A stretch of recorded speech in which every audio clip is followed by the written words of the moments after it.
RJ 810 AM, Radyo Bandido at HRI TV, Cable Link Channel 7, ang himpilan ng bawat Pilipino. This program is brought to you by Tri-Media Pro Incorporated. Ang mga pahayag na inyong maririnig sa susunod na programa ay hindi sumasalamin sa himpilan Tri-Media Broadcasting Network maging sa pamunuan nito. Bagkus, ang mga komentaryo at pagpuna ng mga host at panauhin ng programang ito ay galing sa kanilang sariling pananaw, opinyon, paniniwala at kaugalian at hindi dinikta ng Tri-Media Broadcasting Network. Maraming salamat sa inyong patuloy na pagtangkilik.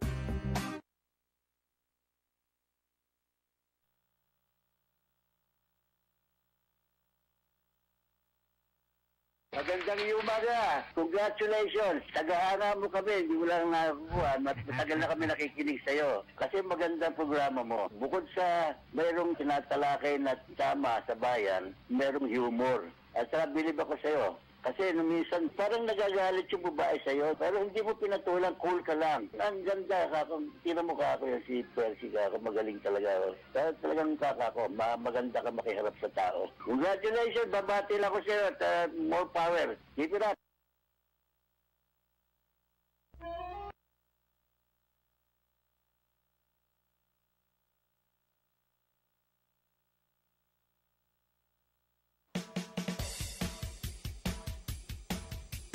Percy, lapid, fire!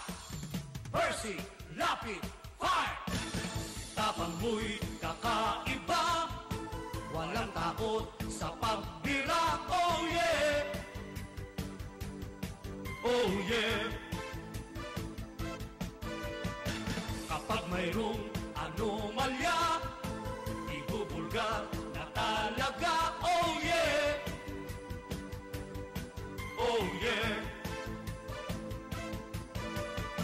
Mga kurap sa gobyerno, ibibisto ng walang preno, maging ikaw man ay politiko. Artista man o kahit sino, pasasabugin ang baho mo. Sa lapid fire, walang sinisino. Percy, lapid, fire! Makapal man ang iyong mukha, sa lapid fire di uubra. Oh yeah! Oh yeah! Kahit pader ginigiba, basta't mali kinabangga. Oh yeah! Oh yeah! Mga kurap sa gobyerno, ibibisto ng walang preno, maging ikaw man ay politiko. Artista man o kahit sino, pasasabugin ang baho mo. Sa lapid fire, walang sinisino. Percy, lapid, fire! Percy, lapid, fire! Percy, lapid, fire! Percy, lapid, fire! Percy, lapid, fire! Percy! Ang balitang ito ay hatid sa inyo ng Hataw. Number 1 sa balita, basta tabloid, Hataw!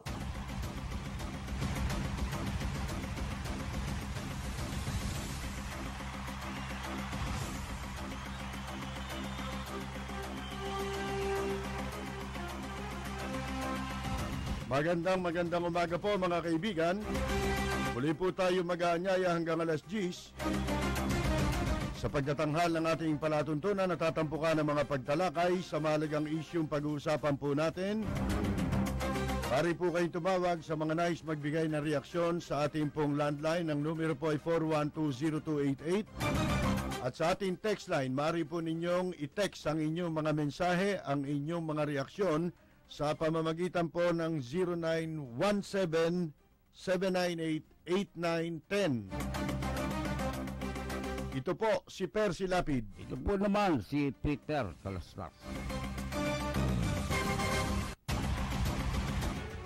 Balita, impormasyon at mga isyong may kinalaman sa bayan, lahat isisiwalat ng walang takot, lilinawin, hihimay-himayin, matapang, ngunit malalim at makatotohanang komentaryo sa Lapid 5. Lapid 5, kasama si Percy Lapid.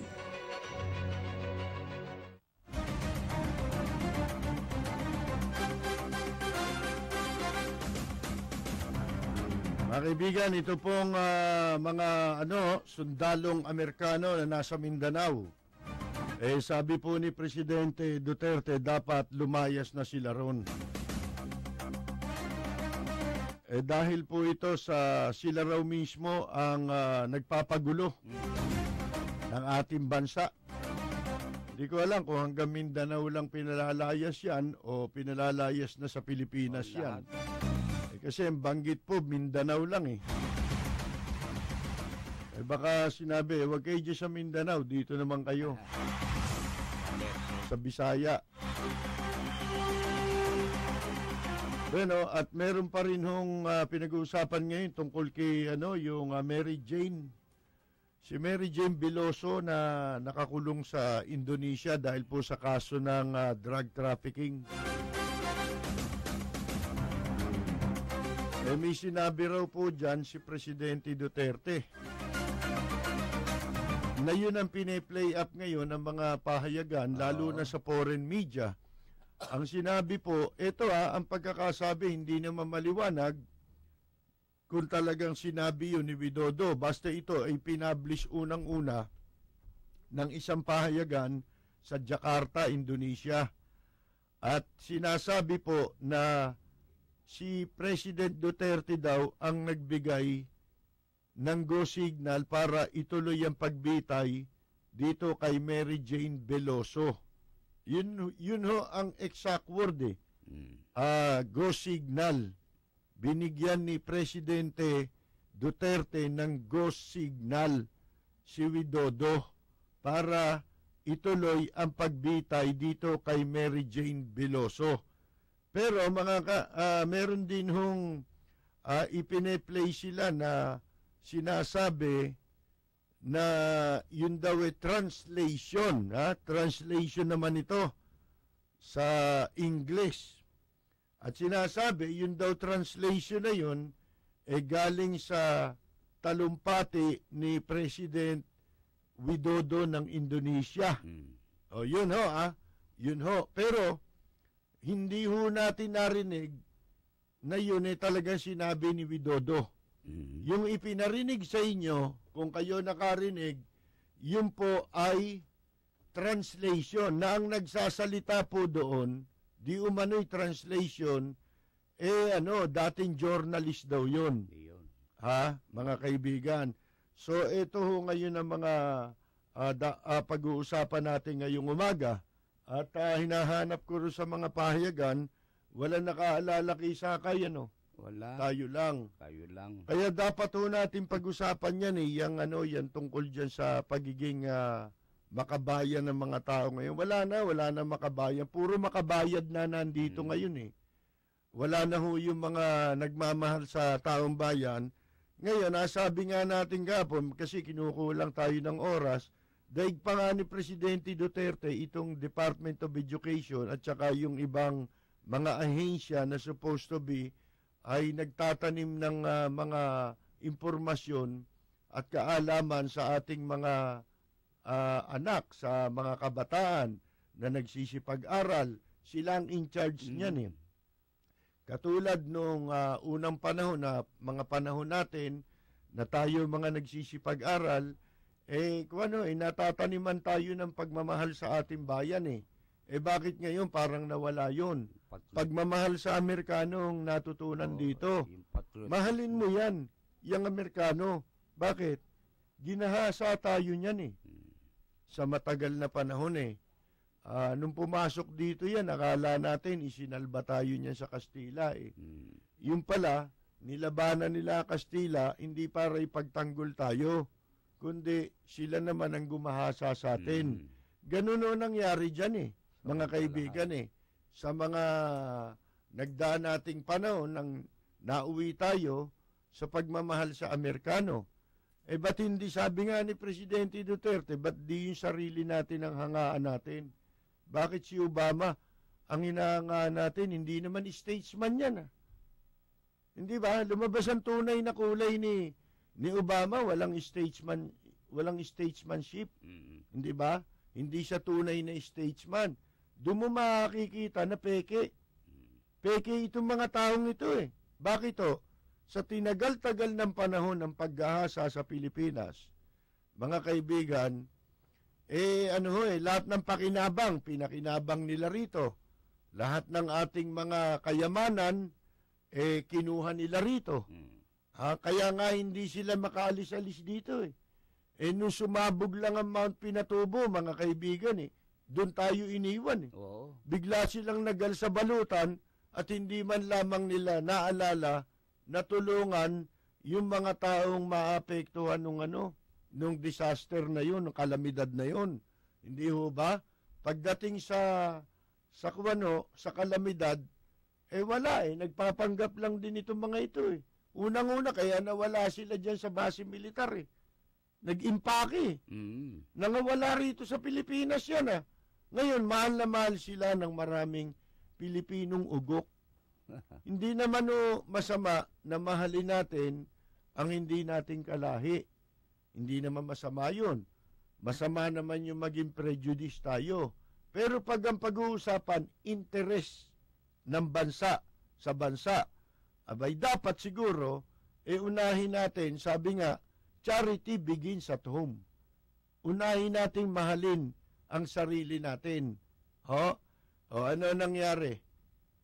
Ayan, puro pagmamahal sa Amerikano, kaya sabi ni Presidente Duterte, huwag kayong bumilib dyan. Masyado kayong bumibilib dyan eh. Bumilib kayo dito sa atin. Kaya yan, lumayas na kayo dyan. Siya lang nakapagsasabi nito na kayo pinagmumulan ng gulo kaya hindi natatahimik itong bansa natin. Lalo dyan sa Mindanao. Isa sa dahilan kung ba't sila pinalalayas dyan, sila pupuntiryahin ng mga kidnapper eh. Mga kaibigan, pupuntiryahin ng mga kidnapper yan pagkatapos hihinga ng ransom. Masama ang bansa natin. Ayun po. Kaya naman sila namamalagi dyan. Alam naman natin lahat yan. Ewan ko kung yung iba, tanga, hindi nyo alam. Bakit to? Kasi nandyan yung mga mahalagang kailangan nila eh. Alin ba nalalabi nating mga kagubatan na lang? Nandyan na lang. Yung mga pagmimina. Nandyan ho lahat. Bakit ho nila nilipat dyan yung kanilang yung kanilang mga facilities na sikreto. Sikreto pero nandyan. Mga kaibigan. Bakit? Kasi ang pinag-aawayan nila dyan, yung kayamanan natin. Yung natural resources natin. Dyan sa sinasakop ng China ngayon. Ngayon, napakababait nila sa mga Pilipino. Kaya pumila kayo pag kukuha kayong visa. Mabait kami sa inyo eh. At kami, nagbibigay lang ng kota sa mga Pilipino. Kaya maraming nadidinay ng visa rito. Ngayon, nagkaroon ng dumating ang pagkakataon, ang panahon, pati visa siningil na rin. Mabigyan ka't hindi, kailangan bayad ka na. Kasi bayad ka na eh. Sisingilin ka muna. Ngayon, tsaka ka palang i-schedule ng iyong interview.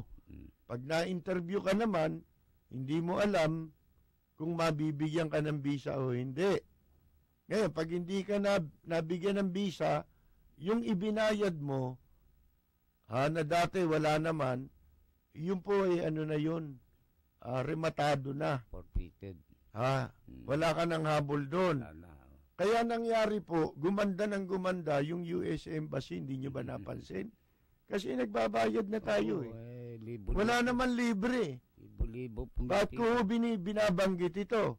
Kasi, ibig sabihin na wala tayo napapala. Tayo lang ang masyadong hanga ng hanga sa Amerikano. Ano ba napala natin? Nung banggera nung ban sinakop nila tayo. Ano ba napala natin pagkatapos na lumaya sila dito? At mapunta na ang paghawak ng gobyerno sa mga Pilipino. Ano napala natin? Meron ba? Tayo ba binayaran? Hindi. Sa mga pinsala na ginawa nila dito sa Pilipinas? Mabuti pa nga po yung bansang Vietnam Natalo pa sila doon Talo sila sa gera na yun. Isang malaking kahihiyan ang inabot ng Amerikano ron sa gera ng Vietnam. Mga kaibigan, pumunta kayo sa Amerika at doon sa mga nakarating na sa Amerika, alam nyo yan Napakagaganda ng binibigay na pagtrato ng gobyerno ng Amerika sa mga Vietnamese. Yung mga refugees, aba naku, sus Mariosep, ang gaganda ng buhay. Mga refugees, may mga restaurant Pupunta ka, ang daming Vietnamese restaurant. Nakahalo sa hindi sila isang community katulad ng mga Pilipino, katulad ng Koreano, katulad ng mga Chinese. Hindi po sila ganon na nagtutumpok-tumpukan. Makikita mo, nakakalat yung mga Vietnamese. Tinalo sila noon. Bakit? Kasi yung bansang yun marunong manindigan. At bakit sila binibigyan ng kakaiba kumpara mo sa mga Pilipino? Mas maganda ang mga binibigay silang sa kanilang mga yung pakinabang sa Amerika. Mga pribileyo na ibinibigay ng kanilang gobyerno sa mga Vietnamese. Sabihin nyo kung di totoo ito, mas maganda ang binibigay nilang pribileyo sa mga Vietnamese kumpara sa mga Pilipino. Ang Pilipino, kung tratuhin yan, wala yan Kaya kita mo tayo dito, hanggang ngayon sumusunod tayo sa patakaran na gusto nila. Ultimo sa panloob natin na tayo dapat ang masusunod sa mga patakaran pagpapatupad ng ating batas. Pinakikialaman tayo. Kaya nagagalit si Presidente Duterte. Mga kaibigan, lumayas-layas na nga kayo. Nahihiya lang nga niya akong sabihin doon sa doon sa ASEAN meeting kasi very improper na sabihin ko yun sa isang okasyon na hindi naman yun ang topic. Di ba? Yun ang kahulugan nun di mas statesman si Duterte kumpara sa kanila. Ito pa, baka hindi nyo lang napansin. Ikinuwento ito ni President Duterte sa mga talumpati niya. Ewan ko, ba't ayaw nilang bigyan ng emphasis yun? Nag-aantay ako na mayroong magsalita nun. Wala Hindi ba nagkita si Presidente ron at saka si US President Obama sa holding area, holding room, bago sila magpunta doon sa isang venue? Nasa holding area, nagkasabay sila doon. Kinausap siya ni Presidente Duterte, di ba? Nilapitan siya. Ang sabi sa kanya, President Obama, I'm Duterte. Sinabi niya na, hindi totoong minura kita kahit napakinggan ninyo. Iparinig mo sa mga tao mo. Gusto ninyo, yung sinabi ko, hindi kita minura na personal, ikaw minumura ko. Alam mo raw, sabi ni Obama, you talk to my men. Ano tingin mo ron? Masyadong minamaliit siya, Binastos ang ating Pangulo. Tapos matutuwa kayo doon sa mga natutuwa. Sira ulo nyo. Pag natuwa kayo, tama naman ang mga sinasabi ni Presidente Duterte. Ano mali doon? Hindi ba nakikialam sila yung ginagamit nila kunyari na cover up para pakialaman tayo human rights violation.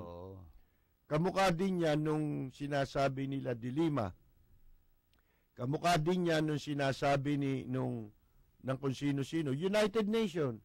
Kung matandaan ninyo sa mga kinuwento ni Presidente Duterte, yan si Daldalima, di ba nagpunta ng Davao yan nung araw? Oo. At pagkatapos, doon sa Davao, nagsasasalita na kesyo meron daw death squad. Pagkatapos, pinagbibintangan si Presidente Duterte. Ngayon, nagsalita din noon yung yung United Nations Talaga mainit sa kanya yan Yung mga human rights group na yan mga kaibigan. Kasi ang gusto nila, yung krimen dito, wala silang pakialam kung lumaganap yan. Hindi nila concern. Kung merong, dahil sa krimen, mapatay yung mga nananahimik sa loob ng bahay. Agahasa. Naglalakad lang sa kalye, gusto lang nakawan ng konti, papatayin pa. Yung mga ganyan, nasa loob ka ng opisina, di ba napapanood ninyo? May mga video. Sa loob pati loob ng mga opisina, pinapasok ng mga magnanakaw. Sasamsamin yung gusto nilang kunin na kung ano-anong bagay na pwede nilang pagkakitaan. Ganyan po Hindi concern yan ng Amerikano. Ang concern nila, tratuhin mong tao yun. Yung kriminal na yun, na hindi naman niya tinraton tao, yung kanyang biktima. Anong klaseng katarantaduhan yun? One way. Kaya ang sabi ni Presidente Duterte, walang human rights yung kriminal. Hindi tao yan. Hindi human yan. Ngayon, yan pong yan ang gusto mangyari ng Amerikano. Kailangan susundin mo sila. Pasasakop ka sa kanila. Kamukha ng mga sinaunang Pilipino na kaya naging ganyan ang kanilang trato sa atin dahil alam nila, ito mga Pilipino, madaling ikurap ito. Ang kailangan lang na iba rito, visa Ipagkakanulunan yan yung gobyerno nila Maraming mga nasa Amerika ang nagre-react ng masama labang kay Presidente Duterte tungkol dyan. Marami yan. Tawag mo ron? Bakit? Dahil sa dyan kayo nakatira? Bigla namang, tapos gustong-gusto ninyo yung pamamalakad ng Amerikano, yung gobyerno nila. Pero pag kami nangyari ditong laban ng Amerikano, kinukundi na rin nila yung bansa nila. Anong klase yun? Dapat hindi na kayo nakikialam. Mas mabuti pa nga, hindi na lang kayo makialam Bakit? Kasi wala naman kayo dito Hindi, nandyan niya yung mga kamag-anak namin. Yung mga kamag-anak nyo, ba't ayaw nilang papuntahin dyan? May mga kamag-anak pala kayo dito. Para gumanda rin ang buhay nila kung maganda ang buhay ninyo. Kung nakabuti para sa inyo yung... Hindi ko naman minamasama yan Kaya lang, palagay ko, it's about time na magising tayo kasi masyado tayong naging sunod-sunuran. Akala mo ba meron tayong napala? Oo. Alam mo yung mutual yung yung dapat pagrespeto. Kung dapat mo silang irespeto, dapat irespeto ka rin. Pantay, Simple yan sa isang tao Kung gusto mong irespeto mo yung kapwa mo, kailangan nirespeto ka rin niya. Ngayon, kung wala siya respeto sa'yo, ba't naman kita irespeto? Logic yun ano lang yun common sense yun mga kaibigan. Bakit Kasi nga, ang mga ibang leader, maraming leader dito sa Pilipinas, pati yung mga nagsisipaghangad na maging presidente ng Pilipinas, ang unang-unang gustong makamit niyan yung suporta ng Amerikano Bakit? Mga kaibigan. Kasi alam nila na may kapangyarihan ng Amerikano. Hindi nila concern kung yung pangangailangan nila ng suporta ng mga dayuhan, mga kaibigan, sa bandang uli, iko-compromise mo yung interest ng iyong bansa. Yun ang sinasabi ko Hindi bali magsipangikil kayo nasa media Pero pagdating dun sa ang ikino-compromise mo, interest na o kaya darating ka sa punto na mamimili ka mamimili ka na. Ano pipiliin mo? Yung interest ng bansa mo, yung bulsa mo. Ikaw lang yun eh. Bulsa mo lang yun eh. Siyempre, dapat ang isipin mo, interest ng bansa mo. Dahil pag nakabuti sa bansa mo, makakabuti sa iyo yun. Pagka nakabuti lang sa bulsa mo, sa bandang uli, makakasama pati sa iyo. Bakit? Ikaw lang naman ang kumita. Paano yung mga kamag-anak mo? May kamag-anak ka rin. Makikinabang ba yun? Dito kasi, puro pansarili. Puro personal. Bakit ko nasabing mas magaling pa si Duterte sa Department of Education at saka dyan sa mga ahensya ng pamahalaan na supposed to be sila ang may responsibilidad na magturo sa mga mamamayan ng pagmamahal sa bayan. Bakit? Isang salita niya lang, very concise. Pumapasok sa puso mo eh. Pumapasok sa isip ng tao eh. Pero sa eskwela, lahat ng pagsisikap, meron pa nga iba dyan kung ano-ano pang mga activities ang ginagawa eh, para orientation activities. Para taniman lang ng impormasyon ng taong bayan nang sa ganon ay magkaroon siya ng pag-ibig niya o pagmamahal niya sa bayan. Si Duterte, isang salita lang eh. Makikita mo na lahat ng problema eh. Makikita mo na yung litrato eh ng mga pangyayari. Katulad niyan, yung sinasabi niya ngayon, kayo pinagmumula ng gulo eh. Ano ba napala namin sa inyo? Kaya nga sinasabi ko, yung mga Vietnam eh, yung mga Vietcong, pumunta kayo sa Amerika. Tignan ninyo, buhay nila, mas magaganda. Bakit? Sapagkat iba ang pagtrato sa kanila ng mga Amerikano. Dahil yung sa matinding kahihiyan na inabot ng Amerikano. Dito sa, ano napala nila ron? Di ba kahihiyan lang? Nag-aasa ba nila yung bansang yun? Hindi nila nag-aasa. Bakit? Hindi nila tinalo sa gera. Bakit? Napakaliit nun ha. Di ba mas malaki tayo kumpara sa Vietnam? O ba't hindi nila tinalo yun? Kasi puro makabayan ang mga Vietnamese. Kung may taksil man doon, konti yun. Sa takot lang yun, kaya sila nagtaksil. Para maisalba lang ang sarili. Dito hindi. Sino pumatay kay General Luna? Di Pilipino rin. Sino pumatay sino nagbenta kay Sakay para ipabitay ng Amerikano? Dalayo sumuko. Pilipino rin eh. Leader manggagawa pa raw eh. Kaya nakakatakot yan, yung mga yung mga organisasyon. Tingnan ninyo, alam ba ninyo yung mga illegal terminal lang ha? Yung illegal terminal ng jeep. Alam ba ninyo kung sino may sindikato niyan? Sa totoo lang, tatapatin ko kayo. Ang may sindikato niyan, yan ding mga grupo-grupo ng mga asosasyon ng mga jeepney. Mga kaibigan, yan din, kasama silang kumikita dyan. Papatakbo. Sira mga ulo niyan. Ganyan na nangyari kay Sakay. Kinumbinsi siya na sumuko. Sabi ni Sakay, paano ako susuko dyan? Ibibigay ba nila yung kami makapagdala ng armas? Hindi, bibigay yan eh. Ayun. Nabola siya. Di kunyari, sumuko. Pinalipas lang 3 araw, pinaaresto na eh.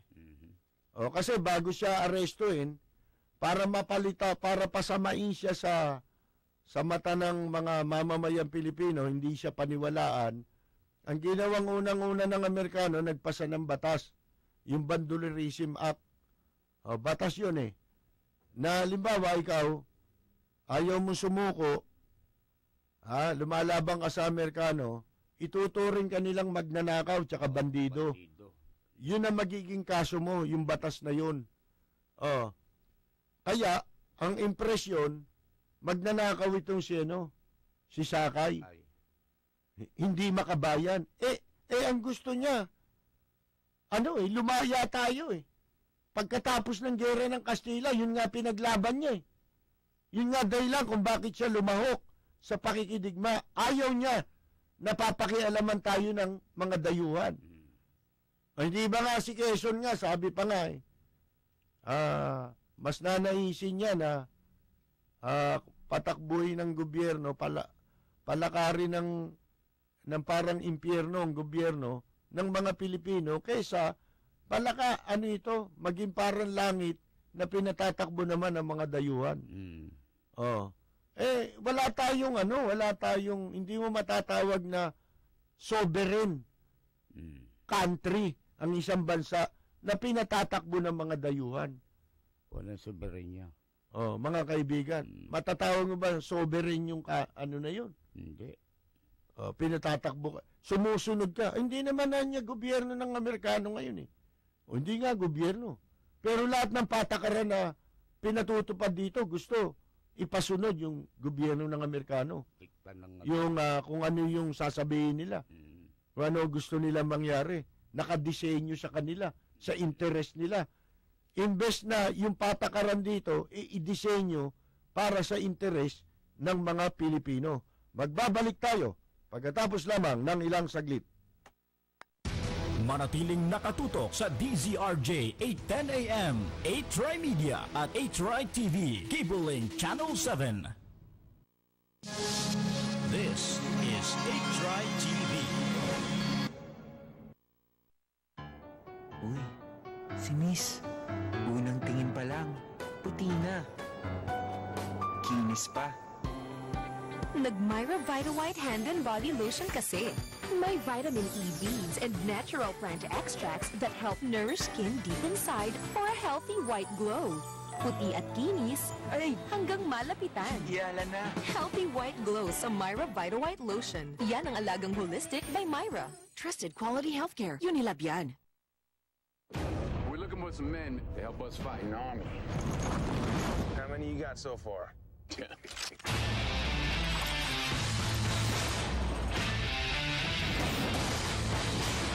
I've always wanted to blow something up. Let's do it.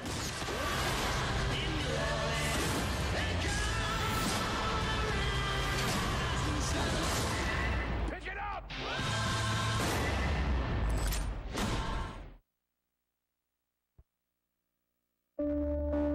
Be a doll and get your mother a large 4 cheese from Tony's. There's no money in here. You pay for it then.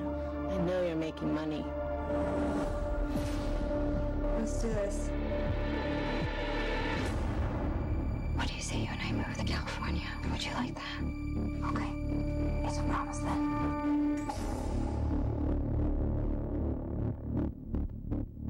Good news. I got another job. This guy has got at least $300K. Is he blind? That's kind of messed up to rob a blind guy, isn't it? Just because he's blind don't mean he's a saint, bro. It's gonna be a piece of cake. Story goes, some girl ran over this guy's daughter. Daughter dies, and this rich-ass family pays him off. Guy is an Army vet loner. Are we good? He's out. He's a sleeping beauty. Guys, the money's in the house. It's probably in there. Why'd you bring a gun?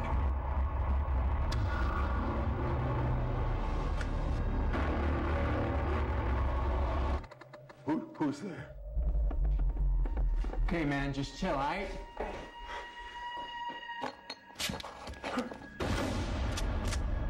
Stay right there. Don't you touch me!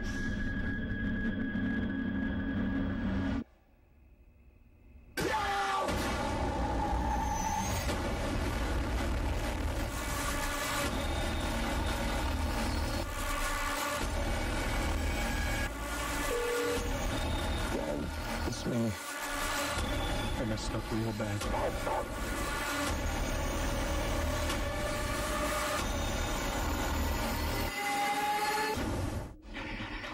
Now, you see what I see.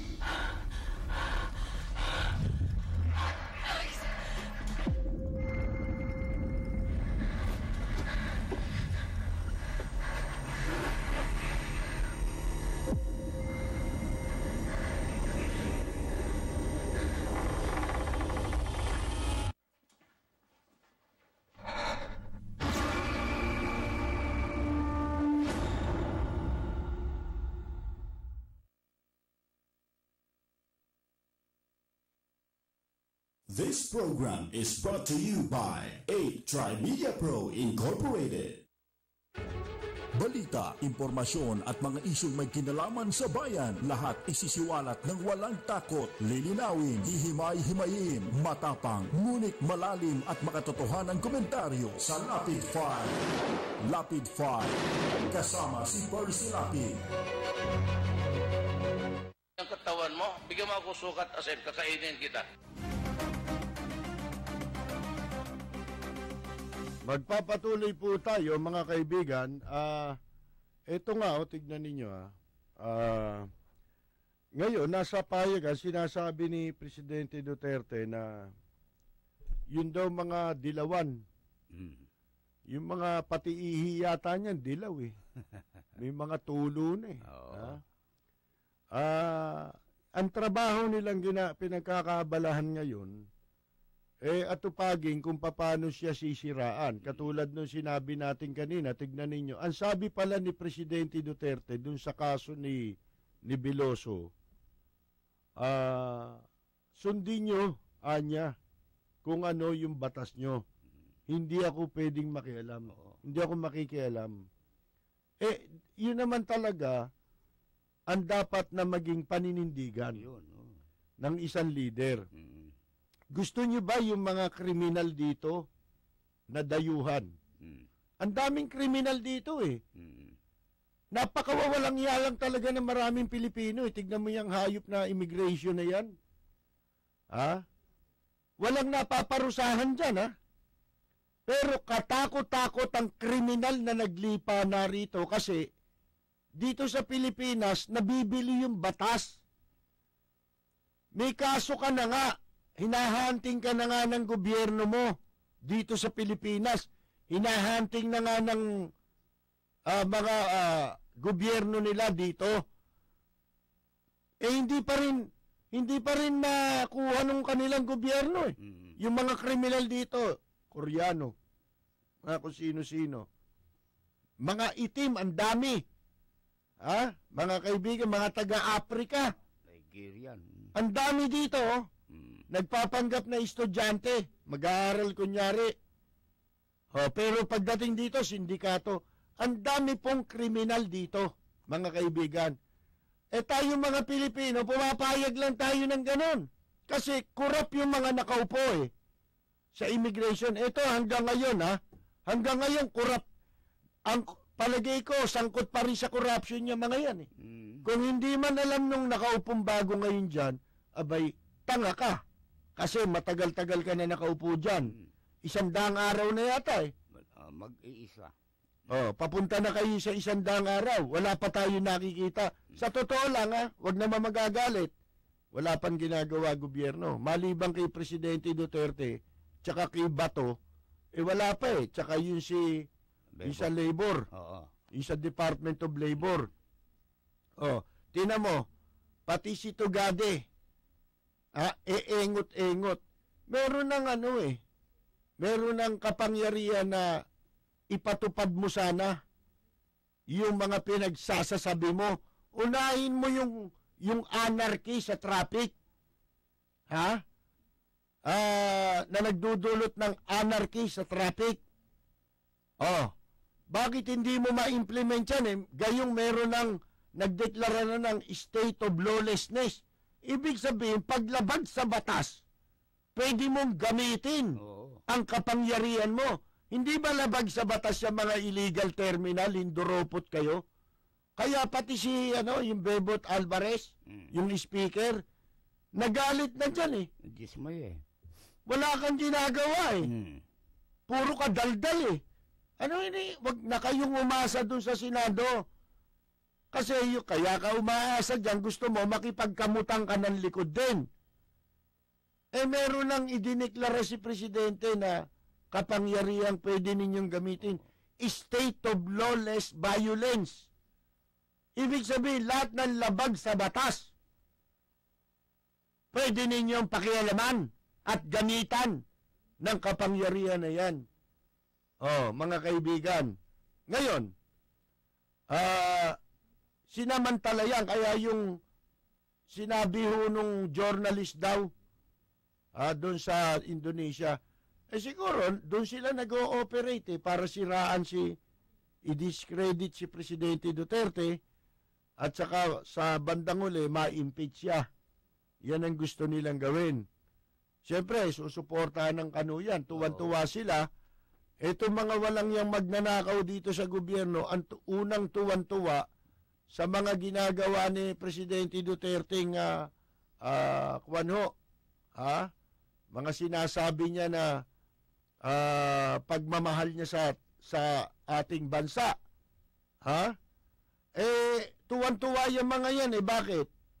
Nakakita sila ng kakamping demonyo isipin mo. Ipagmamalaki nila yan ang kakampi nila Kaya doon sila nakaayon na kalaban ng interes ng mga Pilipino. Imbes na dito sa suportahan nila si Presidente Duterte. Pero wala tayong magagawa, talagang ganyan Nasanay yung mga hinduropot na yan sa pagnanakaw, pagsasamantala. Alam nila kung magtutuloy-tuloy itong gobyerno yung pagpapatupad ng mga katulad na polisiya, katulad dyan sa anong tawag nito? Yung laban sa illegal drugs. Pagkatapos, sabi, susunod yung mga corruption naman, di ba? Lahat na yan, mga kaibigan, anong tawag dito? Pinangangambahan nila yan na baka dahil dyan ay mawawala na yung mga dati nilang pakinabang. Hindi na sila makikinabang. Nangihinayang sila, kaya nga ako tumakbo Kaya nga ako nagsenador Kaya nga ako gumastos Para si Grace po, di ba? Gumastos ako siyempre, yung mga donasyon pa sa akin ay bulsa pa yata ni Chis Escudero. At baka pinansyaping ni Heart Evangelista yun. Ay na mag-usap. Mga kaibigan, di ba? Ganyan po. Kaya, tayo naman mga mamamayan, it's about time. Hindi naman masama na, hindi naman natin sinasabi magalit kayo sa Amerikano. Pero tigilan na ninyo ang pagpalakpak sa mga dayuhan kesa ang palakpakan ninyo yung sarili natin. Yung sarili muna natin. Sabi nga, charity begins at home.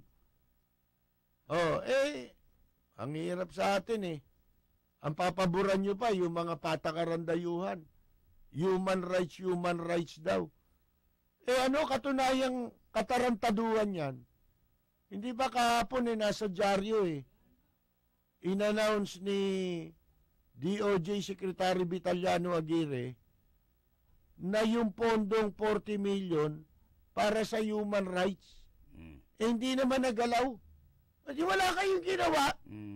Sa bunganga lang kayo. Kung ginastos mo yun, sana may mga naipatupad kayo na kung ano-anong mga programa laban sa human rights violation. Wala Bakit? Nandun kasi yung pondo, hindi nagalaw. Nakita ni Aguirre. Yan po, yan ang mga maliliwanag na ebidensya na nagkukunyari. Alam nyo, hindi tayo pwedeng makialam talaga. Siguro kung halimbawa, kahit na sinabi ni Presidente Duterte na sundin nyo yung inyong batas at hindi kami pwedeng makialam. Hindi ako pwedeng makialam. Kasi ano yun kung tawagin yun, uncalled for. Para sa isang presidente. Para utusan mo. Nasabihin mo, paligtasin mo na yan.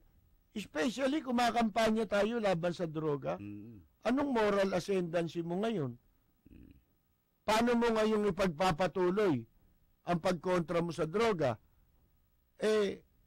Pag ginawa mo yun babanatan ka rin naman yung mga yan Dito kasi wala kang tamang gagawin. Sa Pilipinas wala kang tamang gagawin Kasi ang gusto ng tao rito, yung nakaayon sa pansarili nila lagi, ang ipapatupad mong patakaran. Kaya nasira, yan ang katunayan na walang rule of law dito Hindi umiral ang rule of law sa matagal na panahon Lalo sa panahon ni Noynoy, nasira ng nasira. Sa panahon ni Erap, panahon ni Noynoy. Yan ang mga sumira ng rule of law. Sipin mo, gumawa-gawa tayo ng batas na para takutin yung mga magnanakaw. Di ba? Plunder. Kasi, ang daming nakukulong, piso lang ang ninakaw, 100 lang ang ninakaw. Samantalang yung daan-daang milyones ang ninanakaw, hindi nakukulong. So, gumawa pa sila ng batas. Sa paggawa ng batas, katakot-takot na pera ng taong bayan ang ginastos dyan. Pinaghirapan yan para maipasa, plunder law. Ano nangyari sa plunder? Meron pa ba natatakot ngayon sa plunder? Matakot ka pag maliit ang ninakaw mo. Pag malaki ninakaw mo, laya ka. Ganyan po, nawalan ng ngipin yung plunder. Bakit? Sabi ng Supreme Court, di ba yung magnanakaw tsaka plunder mas mabigat yung plunder? At pag ikaw nakumbik ka, hindi ka na pwedeng kumandidato. Akalain mong baguhin ng Korte Suprema yung batas na yun? Sa pamamagitan lang nung nakasulat doon sa pardon, anong tawag doon? Dispositive portion. Yun daw pwedeng tumakbo. Convicted yan, alam mong bawal yun ba't mo pinayagan yun? Yung anak ni Singson. Di ba, sa batas ngayon, isipin mo, kumakampanya, maigpit, laban sa droga. Pagkatapos, pagdating pala sa Supreme Court, kaya magtataka pa kayo kung ba't may mga namamatay. Pagdating mo sa Korte Suprema, ano sabi nila? Yang possession ng droga, hindi immoral yan. Oo, mere possession. Sa madalit sabi, pwede mo sabihin, hindi illegal yan. Kung hindi immoral yan. Di ba? Hindi immoral Di pwede nila sabihin, hindi labag sa batas yan. Paano ngayon yun? Mayroong batas na bawal magdala ka ng droga. Sasabihin mo, hindi immoral, hindi illegal. Kaya pwedeng kumandidato yan. Isipin ninyo yan. Magdala ka na illegal. Di ba? Binago yung batas.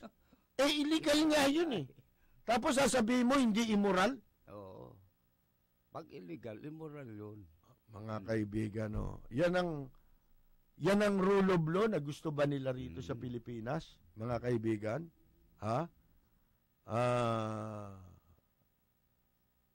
Kanya-kanyang rule of law. Iba ang rule of law ng Supreme Court. Sa batas, May batas tayo, Tapos iibahin ng Korte Suprema.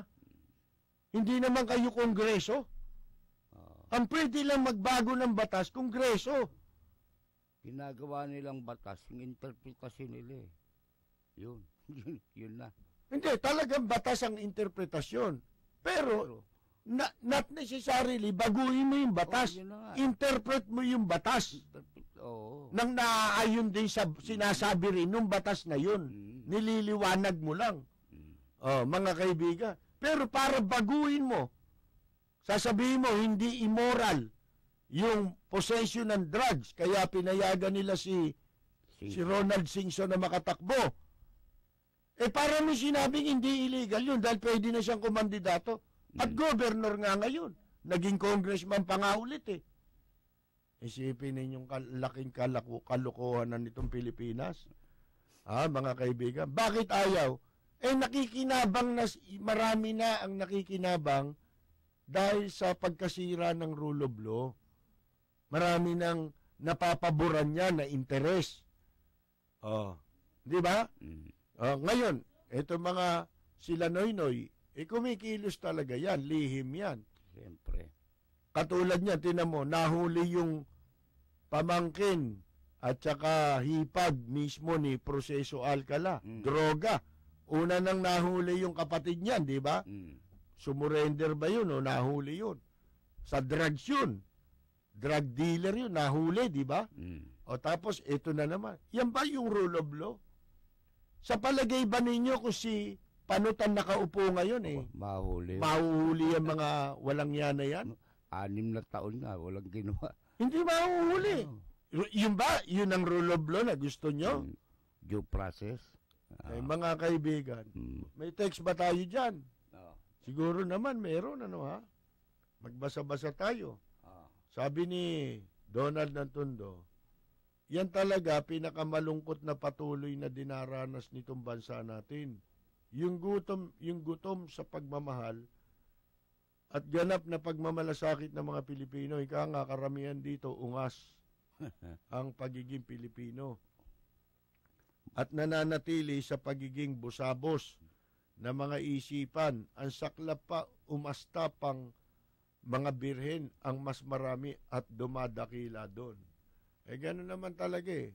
Yung mga magnanakaw, ginagawang guest speaker, ba't hindi masisira ang rule of law? Unang-una, yung moralidad natin. Anong klaseng moralidad meron tayo? Ha? Magnakaw na't lahat eh. Gagawin mong guest speaker, papalakpakan nyo pa. Hindi pa yun, bibigyan nyo pa ng award, ng plaque.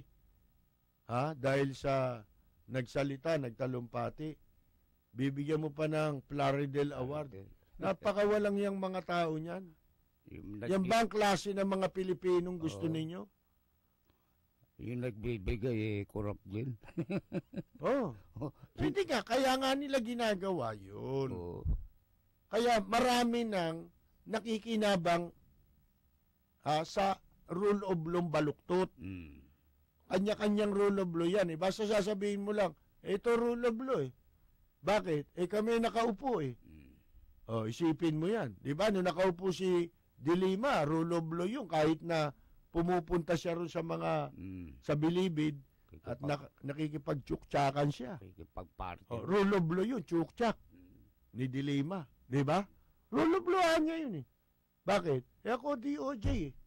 Sasali yun. Ang nakaupo si Pinoy eh. Ng kantang wish, ano yun? Mga kaibigan, yan po, ha?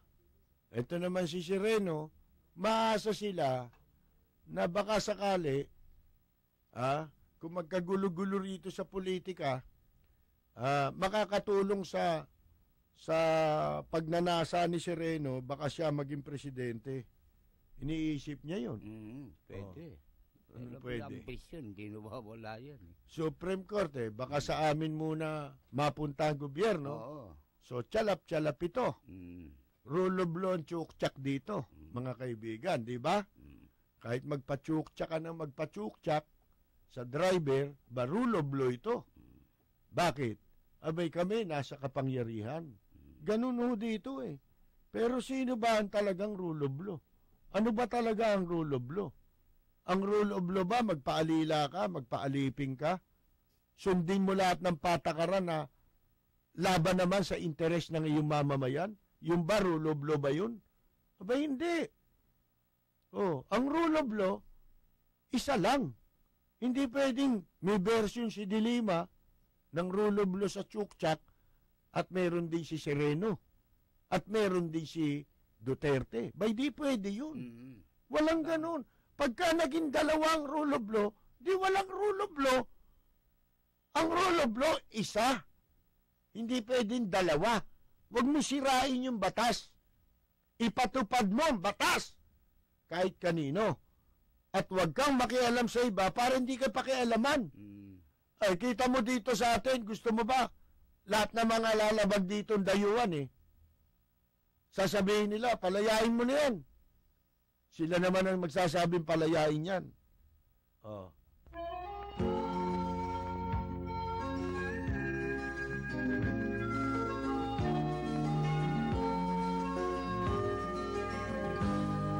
Sa bayan ko ay isa. Mga kaibigan, kami po ay pansamantalang muling magpapaalam. Ito po si Peter Talastas. Ito po naman si Percy Lapid. Ang tabayanan po, susunod agad ang programang Kasanggamo ang Langit ni Ray Langit. Maraming salamat at magandang yumaga! Proseso! Adik Alcala.